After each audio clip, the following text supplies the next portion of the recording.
The Buried Moon. Long ago, wicked things haunted the watery marshlands. On dark nights, eerie lanterns would lure travelers away from the paths, where slithering creatures in dangerous bogs and murky pools waited to drag them to a gruesome fate. The moon heard tales of these terrors and wished to know if they were true.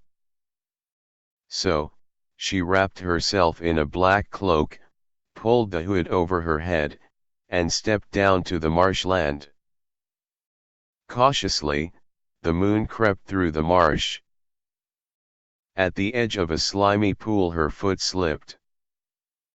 She reached out for a branch to save herself from falling, but, to her horror, woody fingers twined around her wrists and gripped her tight. She was trapped. The moon tugged and twisted, but could not free herself. Then a frightened voice whimpered in the darkness.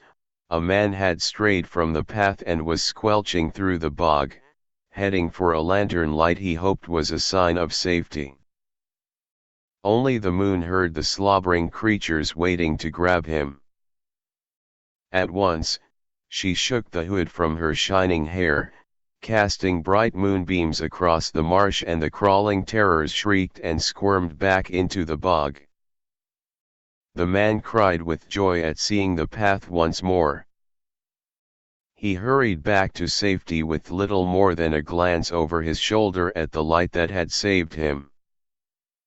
Now the moon was alone without any hope of help. She sank to her knees and the hood fell over her head once more.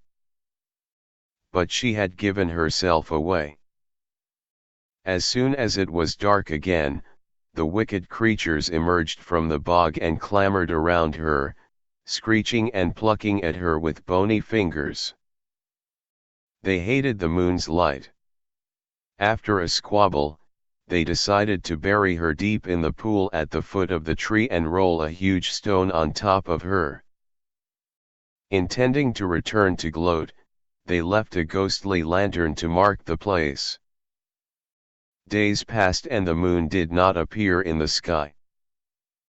The people who lived by the marsh grew fearful and the creatures of the bog became bold, creeping up to their houses at night to claw at the windows. Nobody could guess what had happened to the moon, until, one evening, a traveler at an inn told his story. "I believe I saw her," he said. "I was lost in the marsh on a dark night when a light, soft as a moonbeam, showed me the path and saved me from certain death."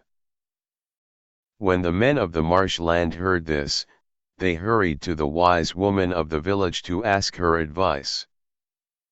The wise woman consulted her brewpot. "Tonight, you must go to the marsh," she said. "Look for a coffin, a cross, and a candle. There you may find the moon. But first, put stones in your mouths, for you mustn't speak a word until you are safe home again."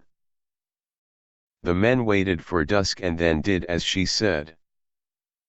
They picked their way nervously around the bogs until they found a huge stone, rising from the water like a coffin. Looking up, they saw two crossed branches and the ghostly lantern, flickering like a candle. Without a word, they lifted the stone and, to their relief, the marsh was flooded with light. The grateful moon leaped out of the water, back into the sky. Ever since that night, the moon has shone more brightly for the people of the marshland than anyone else.